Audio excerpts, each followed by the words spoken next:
Assalamualaikum warahmatullahi wabarakatuh. Puji sinareng syukur urang panjatkeun kahadirat Allahu subhanahu wa ta'ala. Sholawat sinareng salam anu salawas ngucur ka junjunan urang sadayana, junjunan Rasulullah Muhammad sallallahu alaihi wasallam. Patepang deui sareng channel Tauhid Sunda dina bahasan anu salajengna nyaeta bahasan agama mung aya hiji. Agama teh tika pungkur dugi ka ayeuna ge mung aya hiji, nyaeta anu disebat nur. Qadim janten teu aya permulaan, teu aya akhir, langgeng barang namah eta-eta keneh, namun kumargi di alam akhiratna, di alam anu metafisik anu teu katingal alam goibna, sareng di alam sumpingna di alam maha goib. Agama mah teu aya tulisan, teu aya, teu tiasa katangkep ku panca indra urang.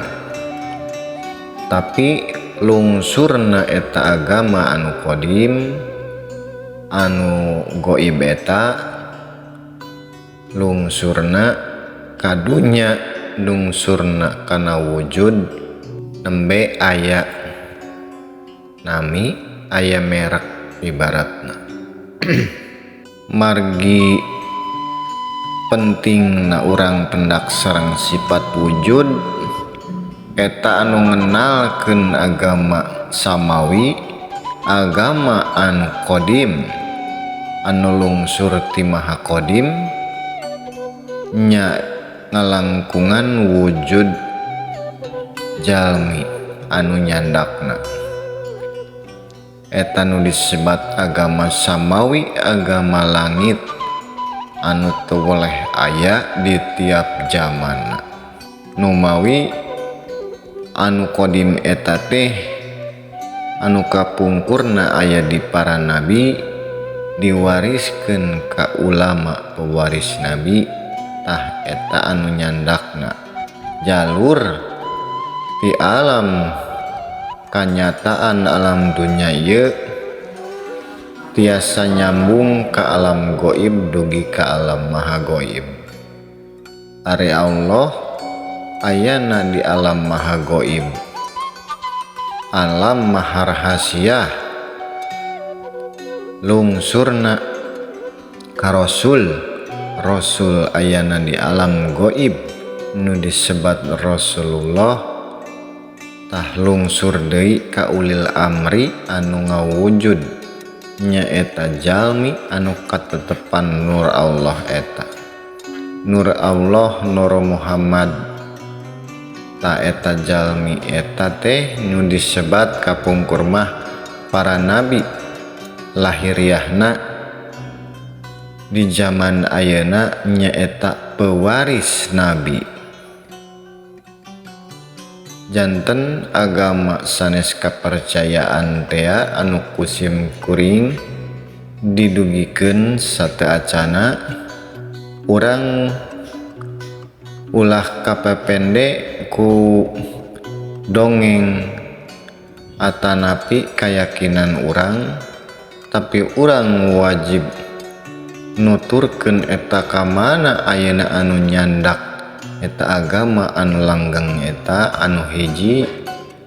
Margi eta anu wajib dituturkeun ku umat manusia di setiap zamana. Numawi dina keterangan di tiap-tiap umat aya rasul. Rasul teh nyaeta mangrupi nur, nur Allah keneh anu dibalik ulil amri. Janten upami urang hoyong hubungan sareng Allah, urang kedah pendak ulil amri na heula, nembe tiasa hubungan sareng Rasul, nembe tiasa dugi ka Allahu subhanahu wa ta'ala. Ngalangkungan ilmu tarekat, proses-proses ilmu nyaeta cara nyambungkeun urang ibadah ka Allah supados jelas, supados teu asal-asalan numawi anu ngaturna dina kakawasaan alam dunya ieu anu disebut raja manusia nyaeta malikinas tea taeta anu disebat ulil amri tea anu mimpin umat sadunya. Lungsurna eta teh anu kacida ti alam maha kodim, lungsur deui ka alam kodim numawi disebatna Al-Qur'an kodim. Al-Qur'an anu teu aya lapal hurufna tapi tiasa diaos, teu tiasa ku urang disentuh, nyaeta kecuali ruh-ruh anu parantos disucikeun.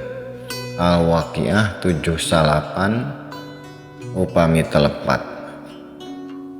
Tah didinya urang adaptasi, urang dina ngajalanan proses-proses di awal netek taraje nincak hambalan nungtik lari mapai bukti, nyuktruk walungan mapai wahangan, mipit amit ngalamenta, urang teh eta paribahasa urang rundayanana ti ulil amri ka Rasul dugi ka Allah, ti Allah ka Rasul dugi ka ulil amri teh. Janten sanes diajar bacaan, margi bacaan mah parantos aruninga, tapi diajar teknik-teknik urang kumaha kenalna urang ka Allah. Margi urang kenal ka Allah teh nyaeta jalan urang mulangna, mulih ka jati mulang ka asal urang, numawi urang kedah dipendakan eta Bapak rohani, Bapak roh, numawi disebat nage Muhammad mah Bapak rohani, tak anu ngalahirkeun urang ka alam dunya. Ibu Rama jasmani eta nu ngalantarankeun, cukang lantaranana urang gubrag ka alam dunya teh ku Ibu Rama urang nyaeta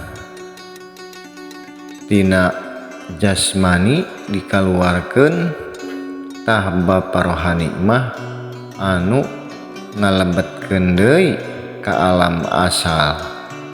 Jadi jalanna urang ti Ibu Rama turunna ka alam dunya, tah naikna deui ka alam akhirat, alam kalanggengan teh urang ngalangkungan Bapa rohani anu disebat Nur Muhammad teh, anu ayana di para nabi kapungkur, di zaman ayeuna anu disebat ulama pewaris nabi teh.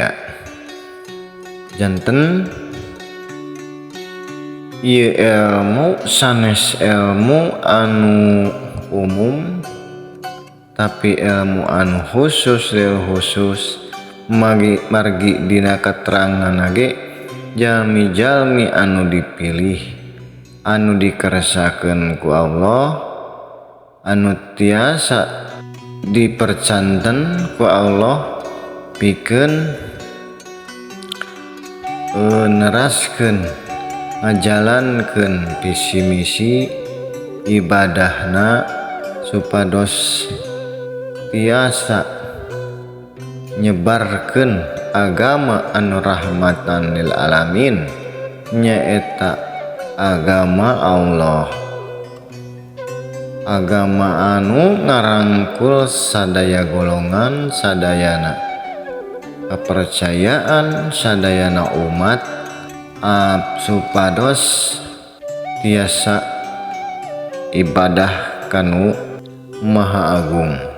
Sim kuring di dieu rumaos keamanahan ti pangdeheusna guru nya anu kusim kuring didugikeun anu kawarisan dina zaman ieu. Alhamdulillah sim kuring dipaparin dikersakeun ditiasakeun lebet kana sistem ieu, lebet kana jalur jalan anu dipiridho ku Allah, jalan anu disebat sirotol mustaqim teh. Numawi mangga bilih tepercanten mah tiasa urang silaturahmi, urang silih emutan sabab abdi geda sanes nanaon mun keamanahan hungkul, abdi sanes guru mung sakedar murid, mung sakedar mangrugikeun pangdeheusna kasim abdi. Numawi mugia aya ridho sareng syafaatna. Rupina sakitu heula ti sim kuring. Wabillahi taufiq wal hidayah. Wassalamualaikum warahmatullahi wabarakatuh.